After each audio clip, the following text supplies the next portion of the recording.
Hello guys, have you watched my previous video which I talk about diabetes and how to prevent it, hypertension, cardiovascular disease and other health conditions? Do you know that we have mortality rates increasing by 33% of patients with diabetes in African region alone just last year, released by WHO? So please kindly go and watch that video and subscribe to this channel. My name is Alveje.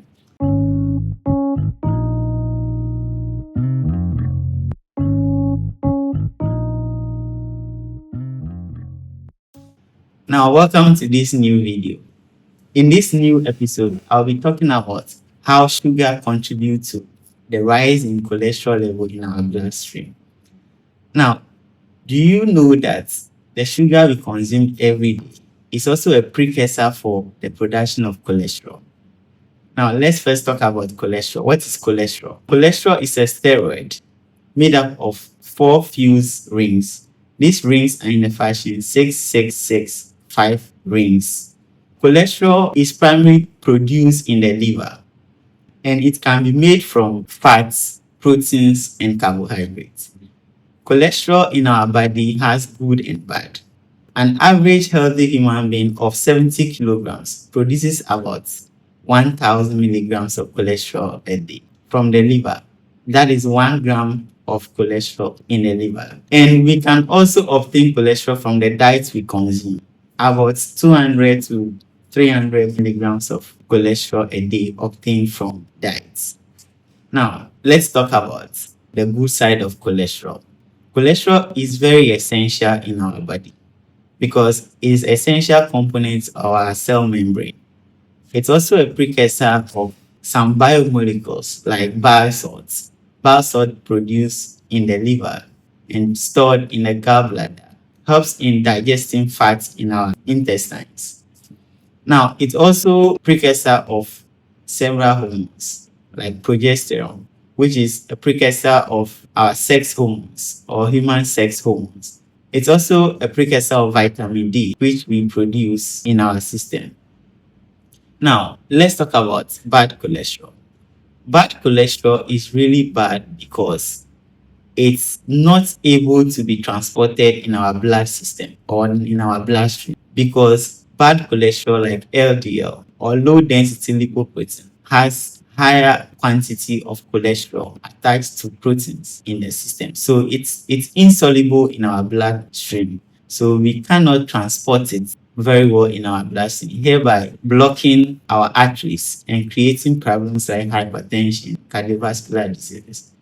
Unlike bad cholesterol, good cholesterol, HDL, or high density lipoprotein, each component has a very high amount of protein. So it is easily transported in our bloodstream and it helps in removing bad cholesterol in our bloodstream. So that is the reason why we need to eat healthy, especially we need to consume proteins and vegetables in order to have a very good cholesterol in our system. Now we have essential fatty acids. Essential fatty acids are polyunsaturated fatty acids, and we can produce majority of them in our body, in exception of 2, which are omega-3 fatty acids and omega-6 fatty acids. Let's talk about omega-3 fatty acids. Omega-3 fatty acids, for example, we have linolenic acid, EPA or eicosapentaenoic acid, or DHA, which is docosahexaenoic acid.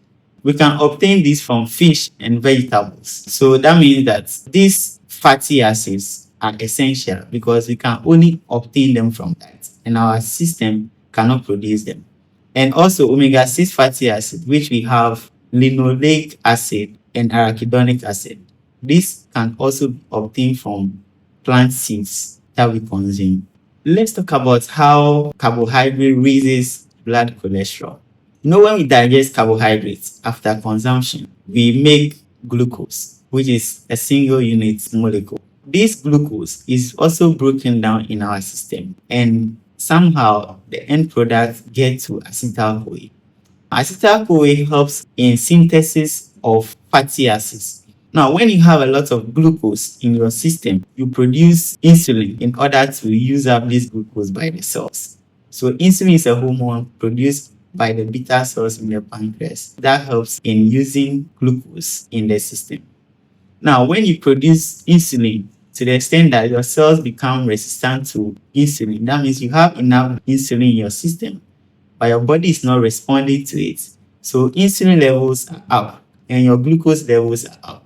When you have insulin levels up, it has effects on the enzyme that helps in the synthesis of cholesterol. If you have glucose in a form of acetyl-CoA in your system, you tend to produce more fatty acid because we have a limited storage of glucose in a form of glycogen in our system. The remaining glucose we have in our system is converted to fatty acids, and this is a pathway they go through to make acetyl-CoA, and acetyl-CoA goes on to make fatty acids. When you have this acetyl-CoA in your system, the enzyme that converts them to an intermediate molecule called mevalonate is called beta-hydroxy beta-methyl-glutarate coenzyme A reductase. When you have your insulin levels up in your system, it activates this enzyme by dephosphorylating it. So this enzyme will go on to convert a lot of your fatty acids to cholesterol. But when you have a basal level or not a lot of acetyl-CoA or glucose in your system and your insulin levels are low,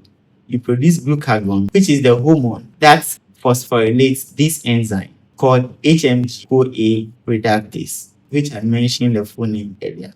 When you phosphorylate it, it makes it inactive, so you can't make cholesterol in your system. So this is how our body works. So in every literature, you will see that there is nothing called essential carbohydrate, but there are essential protein, there are essential fatty acids. That means we make glucose from other pathways or from other biomolecules. And this process is called gluconeogenesis. We can make glucose from proteins, from fatty acids, from other components.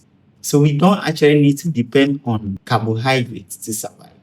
So if you consume a lot of carbohydrates from diet on a daily basis, you are now aware that you will be producing bad cholesterol in your system, which is bad and can give you hypertension, cardiovascular disease, and can go on to affect you in so many ways. Please, if you like this video, kindly subscribe, like the video, and recommend it to your friends. I'll be talking more on how we digest fats and how we can eat healthy to promote a healthy lifestyle and prevent all these conditions that I've mentioned earlier. My name is Albert. Thank you.